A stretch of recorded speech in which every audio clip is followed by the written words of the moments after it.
Bab 2841.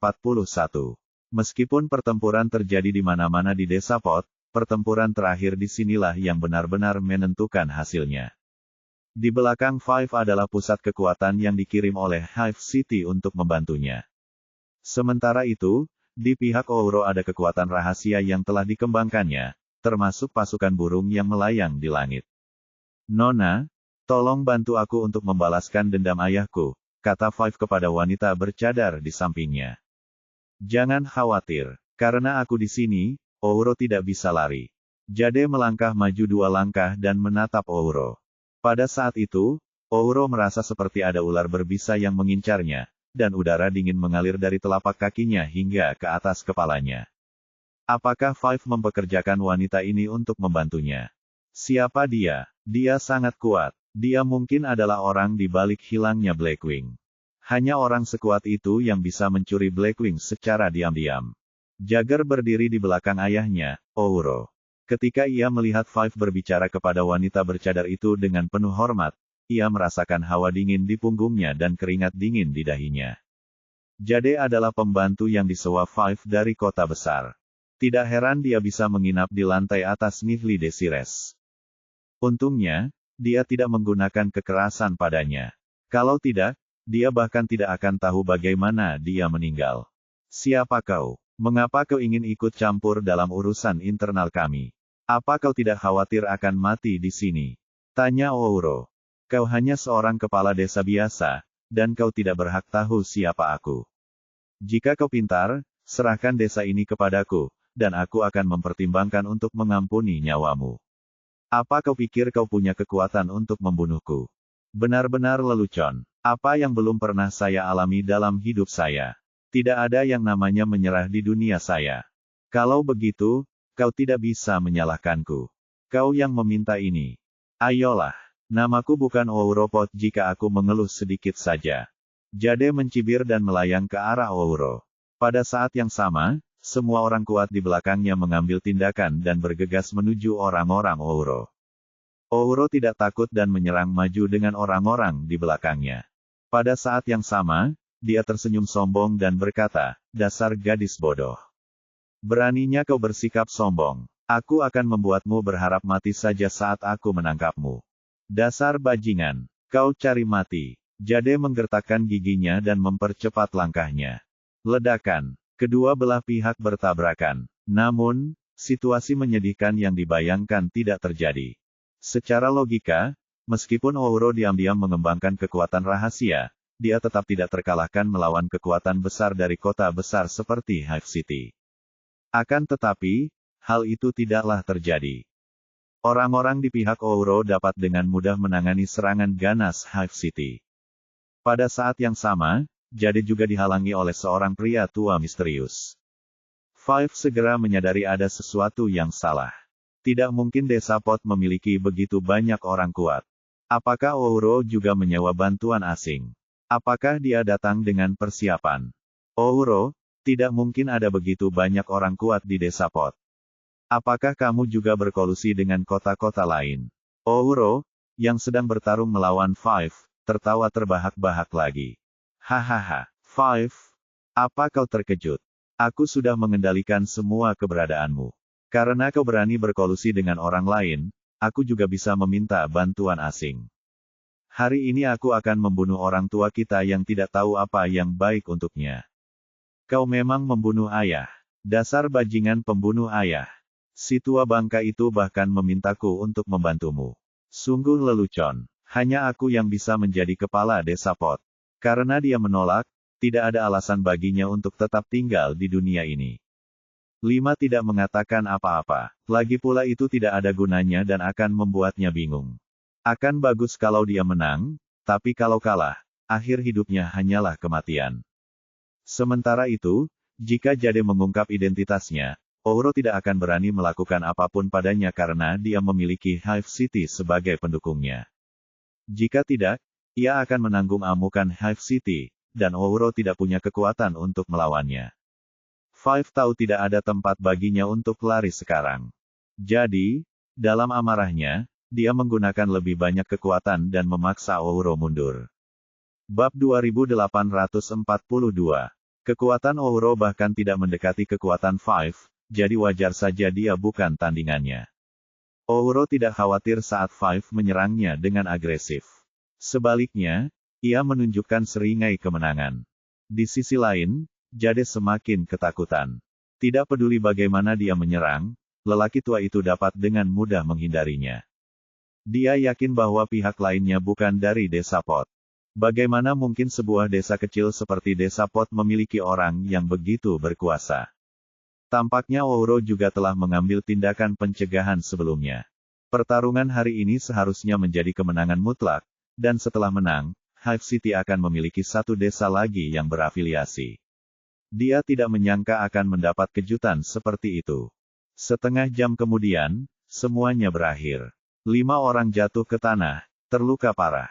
Pada saat yang sama, Ouro menginjaknya. Jade tidak terluka parah, tetapi dia kelelahan dan tidak mampu bertarung lagi. Pusat kekuatan lain di Hive City juga mengalami banyak korban. Di sisi lain, ada lebih banyak luka-luka dan lebih sedikit kematian di pihak Ouro. Oleh karena itu, hasilnya jelas terlihat. 5 hilang. Meskipun telah mempersiapkan diri untuk pertempuran ini sejak lama, Ouro berhasil membunuh ayahnya, merebut kekuasaan, dan menjadi kepala desa Pot. Jadi, bagaimana mungkin Five bisa selicik dia? Ouro, yang telah meramalkan bahwa Five akan diam-diam mencari pembantu untuk membalas dendam, telah memperhatikan setiap gerakannya. 5. Apakah kau menerima kekalahanmu? Tanya Ouro dengan nada merendahkan. Pah! Five meludah, tapi Ouro menghindar. Lalu, dia mengerahkan lebih banyak tenaga pada kakinya. Five, yang sudah terluka parah, mengeluarkan darah dari mulutnya. Matanya menatap tajam ke arah Ouro seolah ingin memakan dagingnya dan meminum darahnya. Bukan hanya semua yang seharusnya menjadi miliknya dirampas, tetapi ia juga harus mati di tangan musuhnya.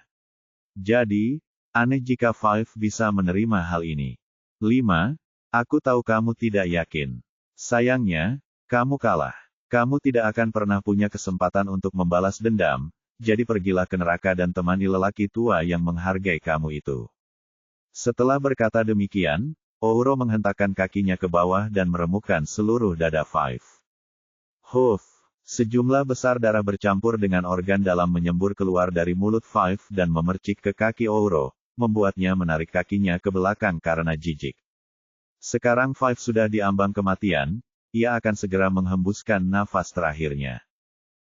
Jagger melihat pemandangan di hadapannya dan teringat percakapan antara ayahnya dan pamannya. Bukan saja dia tidak takut, tetapi dia juga merasakan pengertian. Untuk menjadi orang besar, dia harus kejam. Orang yang terlalu lembut hatinya hanya akan menjadi batu loncatan. Mulai sekarang, ia harus tumbuh menjadi orang hebat, kejam, dan melakukan apapun untuk mencapai tujuannya. Lalu Jagger menatap ke langit. Tiba-tiba, dia menyadari sesuatu. Setelah melihat lebih dekat, ada 2 orang. Ketika mengamatinya lebih dekat lagi, dia menyadari bahwa mainannya, Peach, sedang asyik berbaring di pelukan seorang pria muda. Jagger menyukai Peach. Dia telah memikirkannya selama berhari-hari dan bermalam-malam. Selain itu, dia bahkan mengirim pasukan burung untuk menangkap gadis itu sesegera mungkin. Karena dia tidak berani memprovokasi Jade, dia harus mendapatkan gadis cantik dari desa nelayan kecil ini. Namun, dia sekarang berada dalam pelukan pemuda itu, dan dia tampak begitu bahagia di wajahnya. Hal ini membuat Jagger sangat marah, yang langsung membuatnya gila. Seolah-olah dia secara tidak sengaja menemukan bahwa istrinya tidak setia dan menjadikannya seorang suami yang diselingkuhi. Jadi dia meraung ke arah Peach di langit. Peach, dasar jalang, aku mau seluruh desamu membayar semua ini. Jika Jagger tenang dan berpikir sejenak, dia akan tahu bahwa dia tidak mampu berurusan dengan seseorang yang dapat terbang di langit sendirian. Namun sangat disayangkan dia tidak mendapat kesempatan ini. Bab 2843. Setelah David dan Peach tiba di desa Pot, mereka berputar di langit dan melihat pertempuran antara kedua kelompok. Agar tidak terdeteksi, David terbang lebih tinggi. Ia jauh lebih tinggi daripada ketinggian yang bisa dicapai Blackwing. Seseorang dapat melihat samar-samar sebuah titik hitam dari tanah jika ia memperhatikan dengan teliti. Akan tetapi, hal itu tidak dapat dideteksi jika seseorang tidak memperhatikannya dengan teliti. Baru setelah pertempuran berakhir dia perlahan turun. David tidak mengenal kedua kelompok orang ini, jadi dia tidak perlu ikut campur dalam pertempuran ini. Begitu dia turun, dia terlihat oleh Jagger. Ketika Jagger melihat Peach, dia membentaknya, dan ini membuat David kesal. Dia tidak memiliki kesan yang baik terhadap Jagger, kepala suku muda yang menggunakan penduduk desa Pescado untuk mengancam Peach agar tunduk. Sekarang dia malah meraung pada Peach, bagaimana David akan membiarkannya begitu saja. Peach sedikit kewalahan dengan omelan itu dan menatap David dengan kesal. Jadi, David memberinya pandangan meyakinkan, berbalik untuk melihat. Jagger terduduk di tanah, dan mencibir, "Berani sekali kau berkata begitu, ketua muda." Suara Jagger menarik perhatian semua orang. Ketika David membalasnya, semua orang mengikuti suara itu dan menatap ke langit. Mereka melihat dua orang muda, seorang pria dan seorang gadis, melayang dengan tenang di udara. Pemandangan ini mengejutkan semua orang yang hadir. Terutama Jade, yang terkuat di antara mereka, dan lelaki tua yang melawannya. Pupil mata mereka mengecil. Perlu diketahui bahwa tidak ada seorang pun di sini yang bisa terbang. Paling-paling, mereka hanya bisa mengandalkan kekuatan mereka untuk melompat sedikit lebih tinggi, tetapi mereka akan segera mendarat. Desa Pot tidak mungkin memiliki orang yang dapat melayang di udara atau terbang di udara untuk waktu yang lama. Bahkan di kota-kota besar pun hal itu jarang terjadi. Jade telah melihat seseorang yang dapat terbang di udara tanpa kekuatan eksternal apapun, dan itu adalah ayahnya, wali kota Hive City. Di Hive City, yang berpenduduk beberapa juta orang, hanya ada 3 orang yang memiliki kekuatan seperti itu. Oleh karena itu, dapat dibayangkan betapa terkejutnya semua orang ketika David dan Peach melayang di langit. Suasana aneh di tempat kejadian perkara membuat Jagger yang diliputi amarah, perlahan-lahan tersadar kembali. Ada rasa sakit yang menusuk di punggungnya sebelum dia bisa menyadari apa yang sedang terjadi.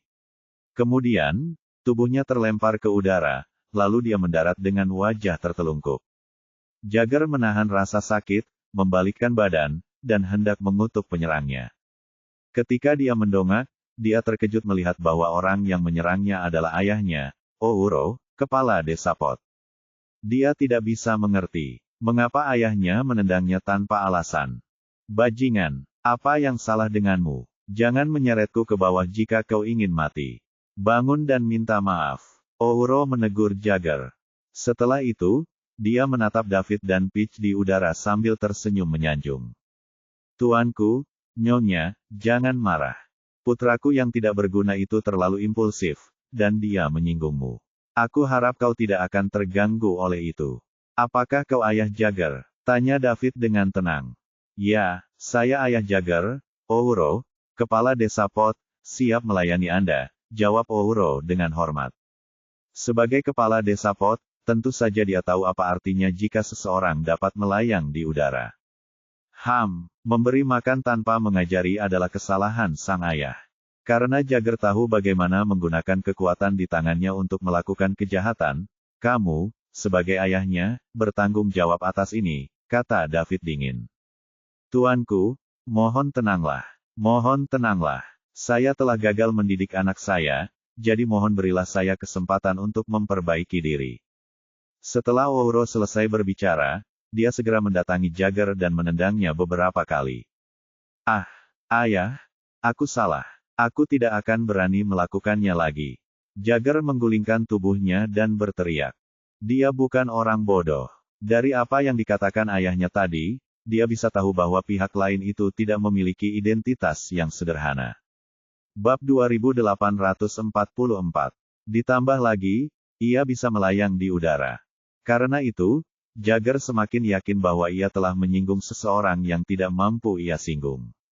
Jagger tidak habis pikir bagaimana Peach, yang lahir di desa nelayan kecil seperti desa Pescado, bisa mengenal orang penting yang bahkan ayahnya tidak mampu untuk menyinggungnya. Ia tidak sempat memikirkan hal lain ketika rasa sakit yang hebat di tubuhnya membuat Jagger menjerit lagi. Ouro tidak menunjukkan belas kasihan hanya karena Jagger adalah putranya.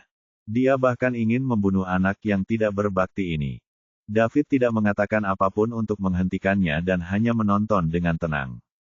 Kecuali teriakan Jagger, tidak ada seorang pun yang berani bersuara. Hal yang sama berlaku untuk dua orang terkuat, Jade dan lelaki tua yang disewa Ouro.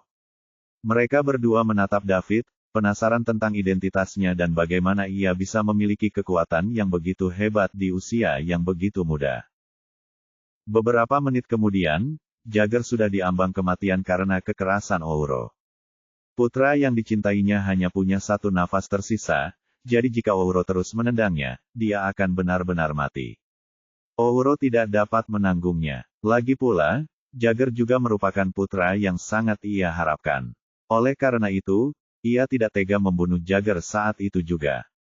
Jadi, dia berhenti dan berkata dengan hormat kepada David lagi, "Tuanku, aku sudah memberi pelajaran pada anakku yang idiot. Tolong ampuni dia. Ada apa? Kau berani membunuh ayahmu sendiri, tetapi kau tidak sanggup membunuh anakmu sendiri." Ouro, sungguh konyol. David mendengar percakapan sebelumnya antara Ouro dan Five. David tentu tidak menyukai pria yang tega membunuh ayahnya demi kekuasaan. Ditambah dengan apa yang dilakukan Jagger, ia membenci ayah dan anak itu. Kau tidak tahu cerita lengkapnya. Sebenarnya, Ouro ingin membuat beberapa alasan. Tanpa dia sadari, David tidak berniat memberinya kesempatan. Ia menyela, "Cukup, aku tidak punya waktu untuk mengurusi urusan keluargamu." Namun, Jagger bisa dibebaskan dari hukuman mati, tetapi tidak bisa dibebaskan dari hukuman. Setelah David selesai berbicara, ia menjentikkan jarinya. Wuih, sebuah batu menembus kehampaan dan tiba di depan Jagger dalam sekejap mata. Jagger yang sudah koma kembali menjerit seperti suara babi di rumah jagal. Kemudian dia memegang tubuh bagian bawahnya dengan kedua tangan sambil berguling-guling di tanah.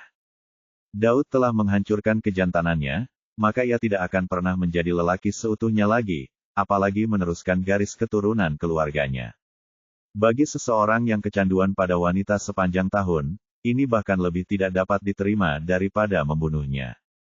Ouro hanya berdiri di samping Jagger, tubuhnya sedikit gemetar dan rasa dingin merambati tulang punggungnya. Pada saat itu, dia merasakan napas kematian menyelimuti dirinya. Jika pihak lain ingin membunuhnya, dia pasti sudah mati tergeletak di tanah sekarang. Untungnya, tujuan pihak lain hanya untuk melumpuhkan Jagger. Sementara David mengambil tindakan untuk melumpuhkan Jagger, ia mengejutkan Jade dan lelaki tua yang tidak jauh darinya. Mereka tidak melihat bagaimana David mengambil tindakan sebelum mereka mendengar teriakan Jagger. Jade mendesah dalam hatinya, dia memang layak menjadi orang hebat yang setara dengan ayahku. Bab 2845. Semua orang yang menonton tidak berani bernapas.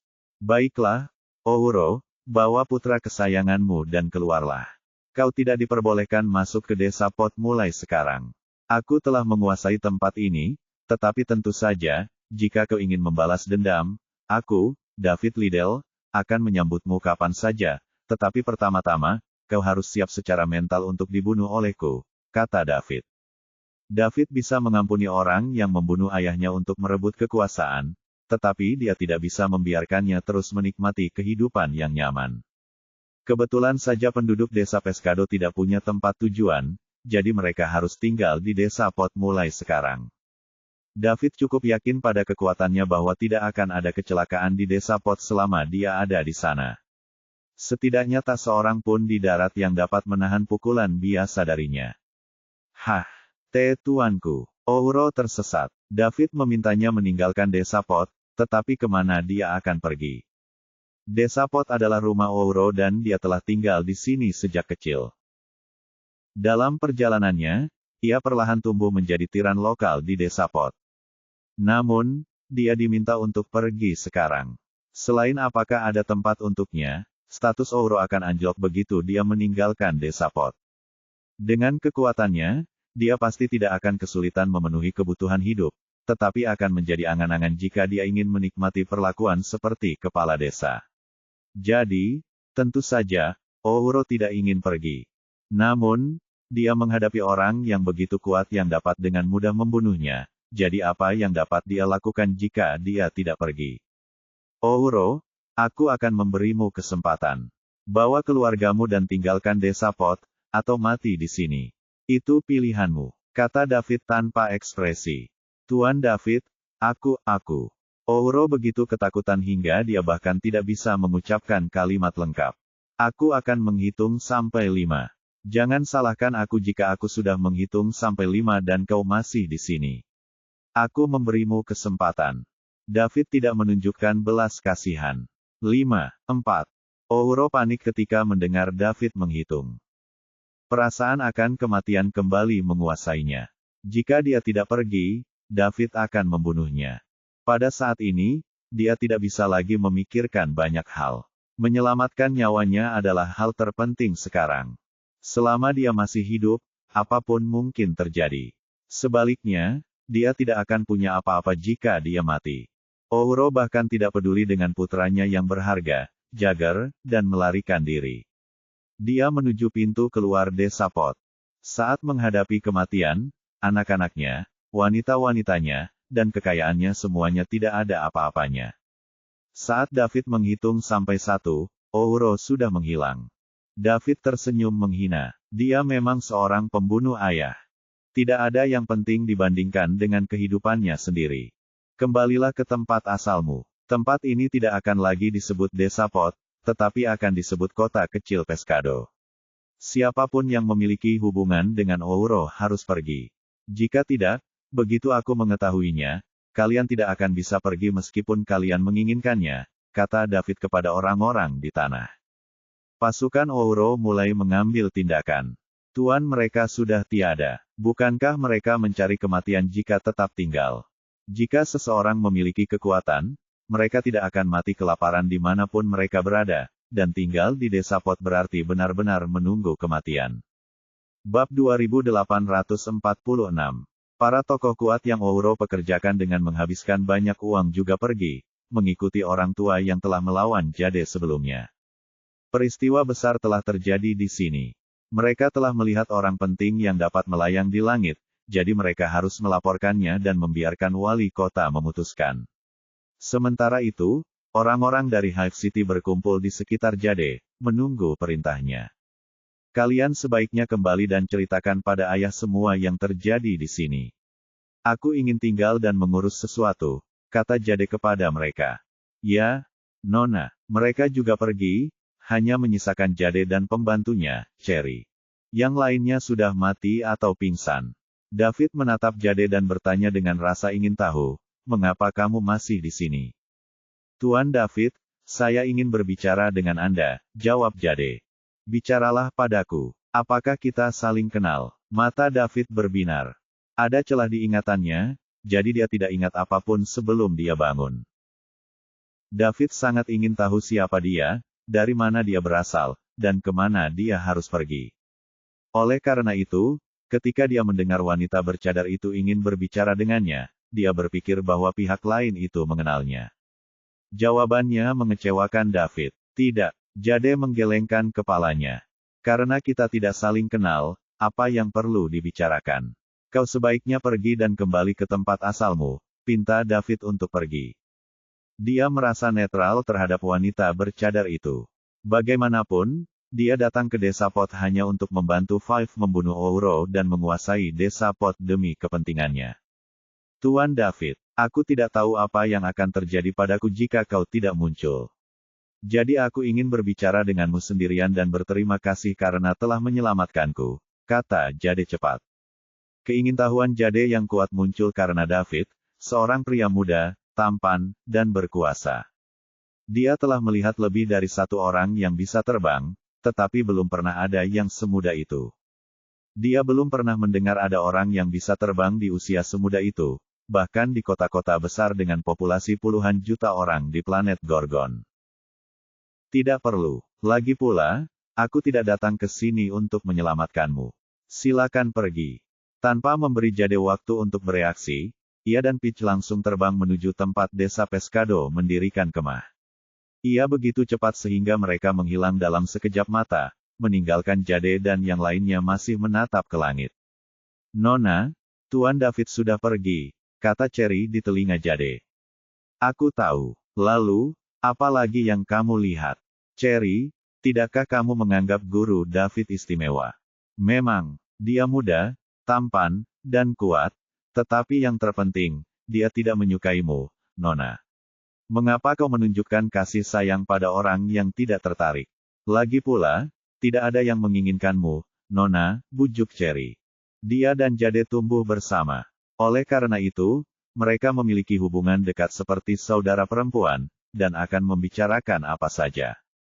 David bersikap tidak baik tadi, dan itu membuat Cherry merasa marah.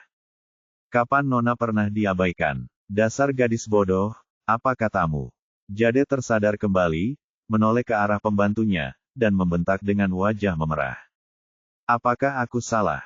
Tuan David sudah pergi, dan kamu masih enggan pergi. Bukankah kamu menyukainya? Tidak mengherankan kalau aku jadi jatuh cinta padanya, kan? Kau bahkan mengatakan Tuan David masih muda, tampan, dan kuat," Jade mengakui dengan murah hati. "Tapi dia tidak menyukaimu. Apa gunanya?" gerutu Cherry. "Siapa yang bilang? Aku memakai kerudung, bukan? Apa kau yakin dia akan memandang rendahku jika aku melepaskannya? Kurasa gadis kecil dalam gendongannya juga tidak sebaik itu. Setiap orang punya kesukaannya masing-masing. Bagaimana jika Tuan David menyukai gadis kecil yang belum berkembang dan bukan seseorang sepertimu, Nona? Apapun yang terjadi, aku harus bertemu dengannya." 2.847 ribuan orang dari desa Pescado pindah ke desa Pot.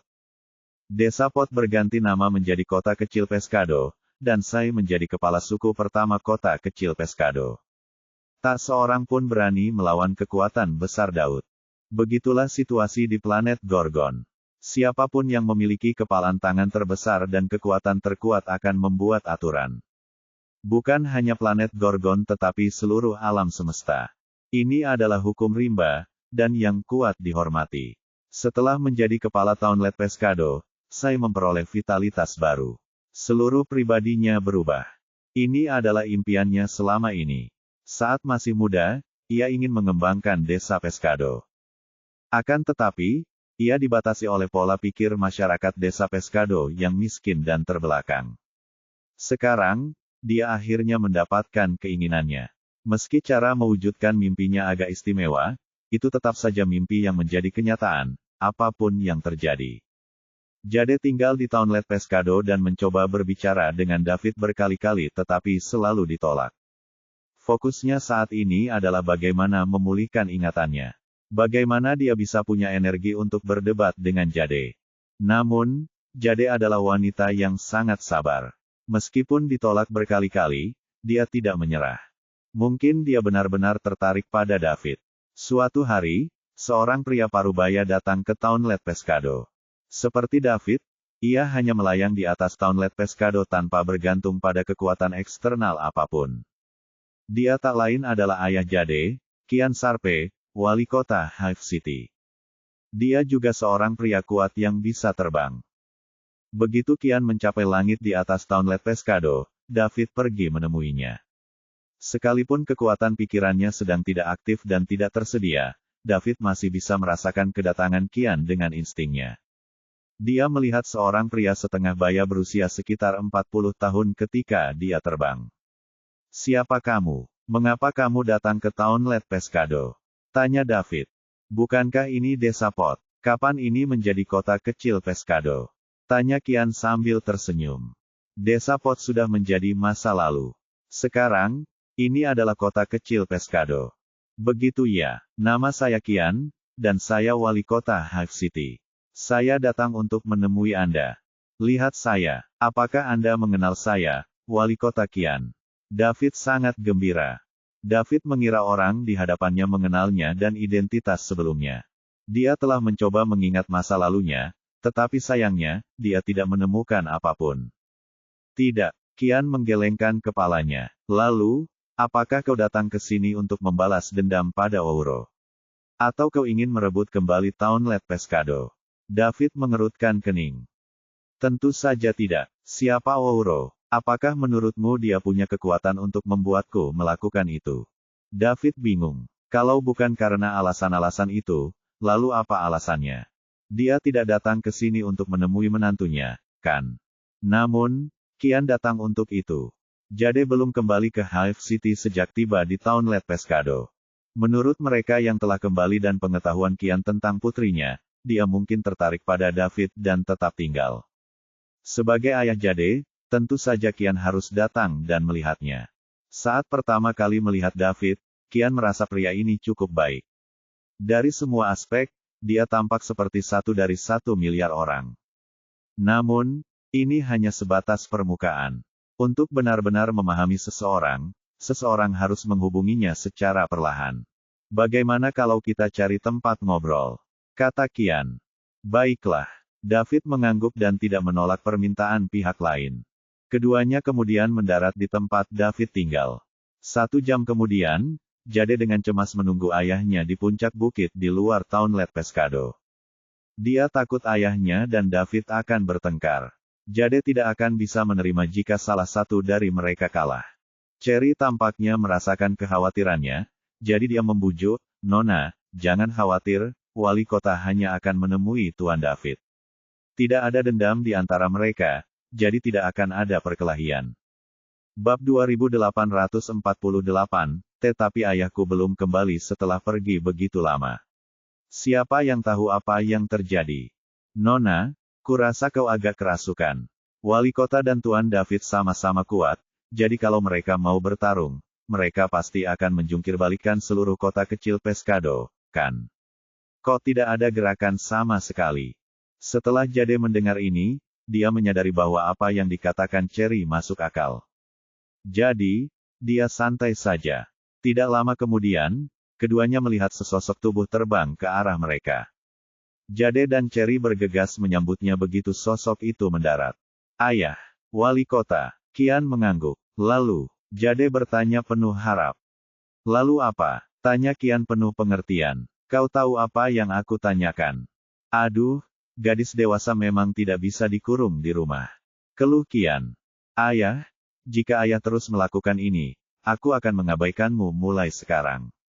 Jade mulai bersikap genit. Oke, aku tidak akan menggodamu lagi. Aku sudah bertemu dan berbicara dengan David. Bagaimana aku harus mengatakannya? Dia seharusnya menjadi pemuda paling berbakat yang pernah kulihat, dan dia tidak kalah dengan orang-orang yang sangat berbakat di planet Gorgon. Aku tidak bisa melihatnya, tetapi aku punya firasat bahwa jika kami bertarung, aku tidak akan sebanding dengannya. Perkataan Kian langsung mengejutkan Jade. Apakah ayahnya baru saja mengatakan bahwa dia bukan tandingan David? Berapa umur David? Dia kira-kira seusia dengannya. Jadi, bagaimana dia bisa begitu kuat? Cherry juga terkejut dan tidak bisa berkata apa-apa. Meskipun dia tidak kuat, dia selalu bersama Jade. Oleh karena itu, dia sedikit mengerti tentang divisi pembangkit tenaga listrik di bawah pengaruh Jade. Kekuatan sang wali kota bukanlah sesuatu yang tidak dikenal di seluruh planet Gorgon. Jadi, jika Master David sudah mencapai level wali kota di usia yang masih muda, prestasinya di masa depan tidak akan terbatas. Tidak heran dia memandang rendah Jade. Baiklah, ayo kembali ke Hive City, kata Kian. Ayah, sebaiknya ayah kembali dulu. Aku ingin tinggal di kota kecil Pescado, kata Jade tiba-tiba. Jade, kamu yakin? Ya, aku yakin. Ayah, ini pertama kalinya aku tertarik pada seorang pria. Aku harap ayah bisa mendukungku. Aku bisa melakukannya, tapi aku takut kamu akan disakiti. David berbeda dari pria-pria yang menyanjungmu. Kamu harus siap secara mental. Aku tahu, sudah lama sekali, dan David masih belum memberiku kesempatan untuk berduaan dengannya. Aku tahu dia berbeda. Pokoknya, aku tidak akan meninggalkan Townlet Pescado tanpa menemuinya, kata Jade serius. Baiklah, kalau begitu kau boleh tinggal. Setelah aku kembali, aku akan mengirim seseorang untuk melindungimu. Kau harus berhati-hati, Kian setuju. Orang muda seperti David memang langka. Jika Jade berhasil, kekuatan Hive City akan meningkat pesat. Terima kasih, ayah. Kian pergi. Ini adalah pertama kalinya dalam hidupnya dia mengalami kekalahan terhadap seorang pria, sehingga membuat Jade memiliki keraguan serius terhadap pesonanya. Dia ingin melihat apakah David benar-benar tidak mempunyai perasaan padanya. Waktu berlalu hari demi hari. David masih memeras otaknya setiap hari, tetapi tetap saja tidak ada gunanya, sekeras apapun ia berusaha. Dia bahkan tidak bisa bermimpi tentang apa yang terjadi sebelumnya. Dalam sekejap mata, 3 tahun telah berlalu. Karena Townlet Pescado dipimpin oleh orang kuat seperti David, mereka yang datang ke sini untuk menimbulkan masalah tidak pernah mendapat kesempatan untuk keluar hidup-hidup. Perlahan-lahan reputasinya menyebar dan menarik banyak orang di sekitarnya. Townlet Pescado tumbuh lebih dari 2 kali lipat ukurannya. David jarang muncul dan hanya muncul saat Townlet Pescado dalam bahaya. Selama periode ini, Ouro juga mencari perlindungan kepada wali kota dan ingin merebut kembali kota kecil Pescado. Namun, ketika wali kota tiba, dia terluka parah oleh David, jadi dia melarikan diri dan tidak berani kembali lagi. Pada saat yang sama, Ouro menjadi lumpuh dan tidak pernah bisa membuat masalah lagi. Tepat ketika David menatap angkasa dengan bosan, sebuah peradaban tingkat menengah tidak jauh dari Layla. Ah, David, Silvio. Kalian semua akan mati. Sebuah suara gemuruh terdengar di seluruh peradaban. Bab 2849 Kebangkitan Townlet Pescado secara bertahap menarik perhatian beberapa pembangkit tenaga listrik, terutama penampilan pemuda David. Dia mampu melukai seorang wali kota yang berpengalaman hanya dengan satu pukulan serius. Sekalipun wali kotanya tidak terlalu kuat, dia tetaplah seorang wali kota. Jadi, rumor mulai menyebar perlahan. Awalnya baik-baik saja dan relatif normal. Mereka mengatakan bahwa David pasti memiliki latar belakang yang bagus karena dia begitu kuat di usia yang begitu muda. Namun, perlahan-lahan hal itu menjadi semakin keterlaluan. Bahkan beredar rumor bahwa David secara pribadi mengakui bahwa dia adalah orang nomor 1 di antara generasi muda planet Gorgon, dan para jenius lainnya hanya bisa mencium kakinya. Begitu rumor ini keluar, hal itu segera membangkitkan amarah para pemuda, dan mereka semua ingin David maju dan menjelaskannya. Namun, David mengabaikan semuanya. Jadi, pada akhirnya, hal ini secara langsung menyinggung semua generasi muda di planet Gorgon. Semua orang bersemangat untuk bertarung. Mereka berharap dapat mengalahkan David dan menunjukkan apa yang mereka miliki. Mereka ingin menggantikan David dan menjadi orang nomor 1 di antara generasi muda planet Gorgon.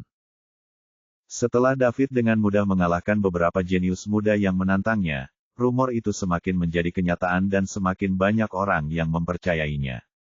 Terlepas dari rumor yang beredar, tidak ada keraguan tentang kekuatan David. Jika seseorang dapat mengalahkannya, mereka akan langsung menjadi terkenal. Jadi, setelah berdiskusi di antara beberapa jenius top, mereka akhirnya mencapai konsensus dan memutuskan untuk bergabung untuk menyerang David. Tim jenius berangkat dari seluruh planet Gorgon dengan megah dan mulai berkumpul di Townlet Pescado. Tidak butuh waktu lama bagi Sai, kepala Townlet Pescado, untuk mendapatkan berita bahwa semua anak muda di planet Gorgon telah bersatu untuk menyerang David.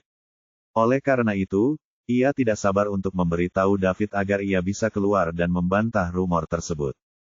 Lagi pula, David tidak pernah mengatakan dia adalah orang nomor 1 di antara generasi muda planet Gorgon. Seseorang menjebaknya, namun David tetap tidak tergerak. Akhir-akhir ini, dia merasakan sesuatu dalam tubuhnya perlahan terbangun, yang mungkin bisa menyembuhkan amnesianya. 1 bulan kemudian, banyak sekali jenius dari planet Gorgon berkumpul di luar kota kecil Pescado, tetapi mereka tidak dapat masuk karena mereka yang ingin mengambil keuntungan diusir dengan susah payah sebelum dapat masuk. Setelah beberapa kali, tidak ada seorang pun yang berani masuk, jadi mereka semua menunggu kedatangan beberapa jenius paling kuat yang diakui oleh planet Gorgon. Townlet Pescado saat ini tidak diragukan lagi telah menjadi fokus seluruh planet Gorgon. Sai sedang dalam dilema. Ia tidak pernah menyangka desa Pescado akan mengalami hari seperti itu. Ia pernah bermimpi mengembangkan desa Pescado dan kini impiannya terwujud. Namun, ini bukan karena village Pescado lebih kuat tetapi karena kontribusi David. Bagaimana jika suatu hari David mendapatkan kembali ingatannya dan meninggalkan Townlet Pescado? Apa yang akan mereka lakukan? Sekalipun saya telah giat melatih penduduk asli Townlet Pescado dalam 3 tahun terakhir untuk mencoba meningkatkan kekuatan mereka, kualifikasi dan hasilnya sangat minim. Setelah 3 tahun bekerja keras, Jade telah terintegrasi ke Townlet Pescado dan menjadi teman baik Peach. Ada banyak kesamaan di antara wanita cantik. Ditambah dengan kepolosan Peach, keduanya cepat akrab. Namun, Jade belum mencapai tujuannya. David terus mengabaikannya. Hal ini sangat memengaruhi kepercayaan diri Jade. Awalnya, dia mengira David dan Peach berpacaran, tetapi kemudian, dia mengetahui bahwa mereka tidak berpacaran. Jade bahkan pernah bertanya-tanya apakah David tidak menyukai wanita. Sayang sekali jika pria sebaik itu tidak menyukai wanita.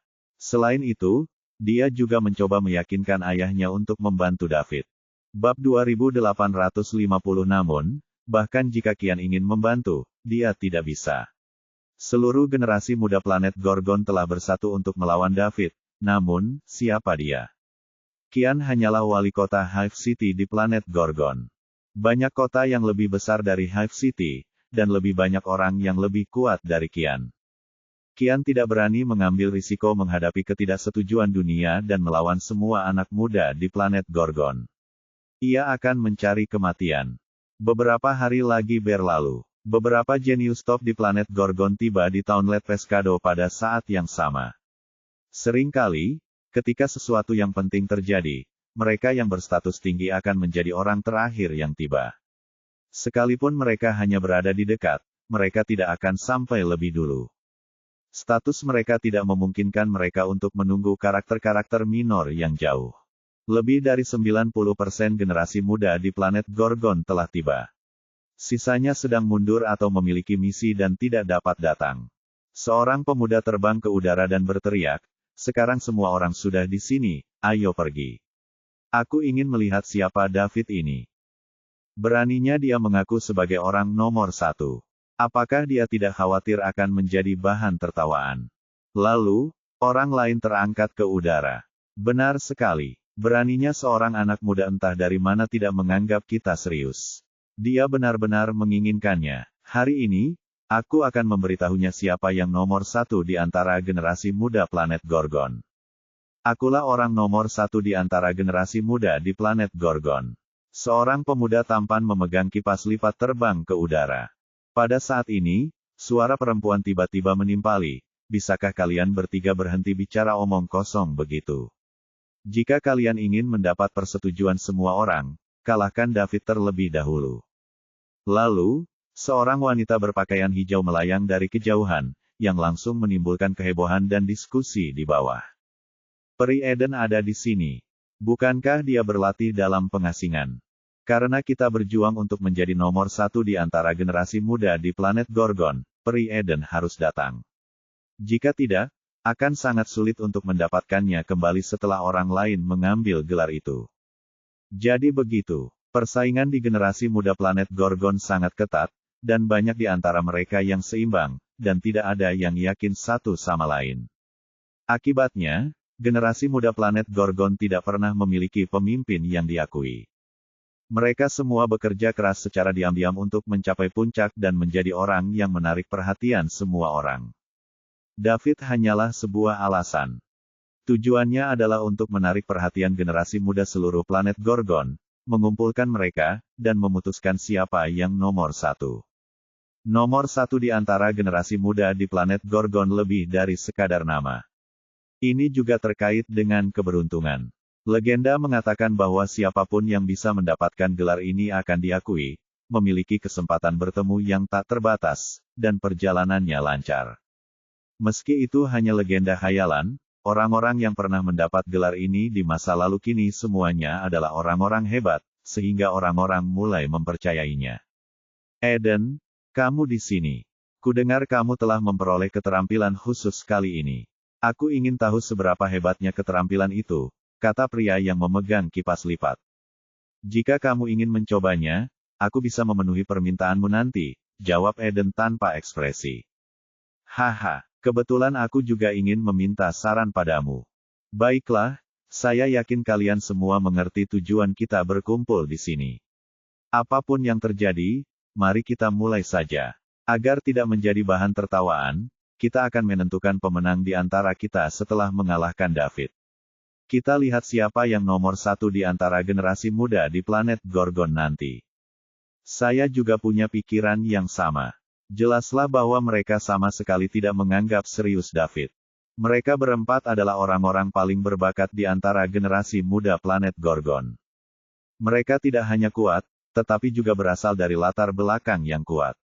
Sebaliknya, David hanyalah seorang pemuda tak dikenal yang entah dari mana. Jadi, bagaimana mereka akan menganggapnya serius? Saat itu, David memejamkan matanya rapat-rapat. Wajahnya berubah, seolah-olah dia sedang menahan sakit yang amat sangat. Banyak kenangan membanjiri pikirannya. Kemudian, kekuatan pikirannya yang tertidur pun terbangun.